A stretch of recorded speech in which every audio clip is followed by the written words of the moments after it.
আন্তর্জাতিক শ্রমিক দিবস উপলক্ষে আয়োজিত আজকের এই বিশাল সমাবেশের সংগ্রামী সভাপতি, শ্রমিক কল্যাণ ফেডারেশনের কেন্দ্রীয় সভাপতি, সাবেক এমপি জনাব আলম ও শামসুল ইসলাম, আজকে প্রধান অতিথি হিসাবে উপস্থিত আছেন বাংলাদেশ জামাত ইসলামী সংগ্রামী আমির, বিশ্ব ইসলামী আন্দোলনের অন্যতম নেতা জনাব ডক্টর শফিকুর রহমান, উপস্থিত আছেন বাংলাদেশ জামাত ইসলামের সম্মানিত সেক্রেটারি জেনারেল, সাবেক শ্রমিক কল্যাণ ফেডারেশনের কেন্দ্রীয় সভাপতি, সাবেক এমপি জনাব অধ্যাপক মিয়া গোলাম পরোয়ার, উপস্থিত আছেন সহকারী সেক্রেটারি জেনারেল জনাব রফিকুল ইসলাম খান, জনাব হামিদুর রহমান আজাদ, নির্বাহী পরিষদ সদস্য মহানগরীর দক্ষিণের আমির জনাব নুরুল ইসলাম বুলবুল সহ সম্মানিত নেতৃবৃন্দ, সম্মানিত শ্রমিক নেতৃবৃন্দ, সাংবাদিক বন্ধুগণ, আমার সামনে উপবিষ্ট শ্রমিক ভাইরা, আসসালামু আলাইকুম ওয়া রাহমাতুল্লাহি ওয়া বারাকাতুহু।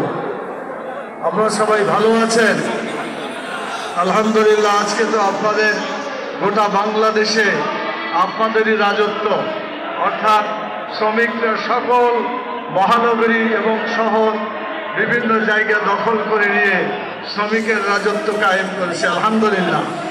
এটা যদি 365 দিনই থাকতো, শ্রমিকদের তাদের অধিকার এবং তাদের সম্মান মর্যাদা যদি 365 দিনই থাকতো তাহলে খুবই ভালো হতো। কিন্তু আমরা লক্ষ্য করছি 365 দিনের একটা দিন, 1 মে আন্তর্জাতিক শ্রমিক দিবস। এই আন্তর্জাতিক শ্রমিক দিবস একটা দিন, বাকি 364 দিনে শ্রমিকদের অধিকার, তাদের সম্মান, তাদের মর্যাদা দেখা হয় না। যদি এটা হতো তাহলে সত্যি বাংলাদেশ একটা আদর্শ রাষ্ট্রে পরিণত হতে পারত ইনশাআল্লাহ। আপনারা কি চান বাংলাদেশে শ্রমিকদের মর্যাদা প্রতিষ্ঠিত হতে চান? আপনারা চান বাংলাদেশে শ্রমিকদের অধিকার প্রতিষ্ঠিত হোক? এটা আপনারা চান? এটা তো নিয়েই আপনারা আন্দোলন করছেন, সংগ্রাম করছেন, অতএব এটা তো আপনারা চাইবেন। কিন্তু আমাদের শাসক শ্রেণী, মালিক শ্রেণী, তারা কি শ্রমিকের অধিকার এবং সম্মান প্রতিষ্ঠিত হওয়ার বিষয়টা তারা কি বাস্তবায়িত করেছে? করে নাই, এখনো করে নাই।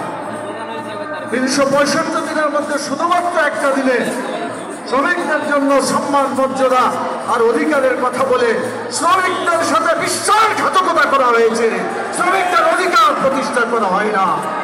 আজকে আমি পরিষ্কার বলতে চাই, বছরের 365 দিনে খেটে খাওয়া শ্রমিকদের তাদের অধিকার এবং সম্মান প্রতিষ্ঠা করতে হবে।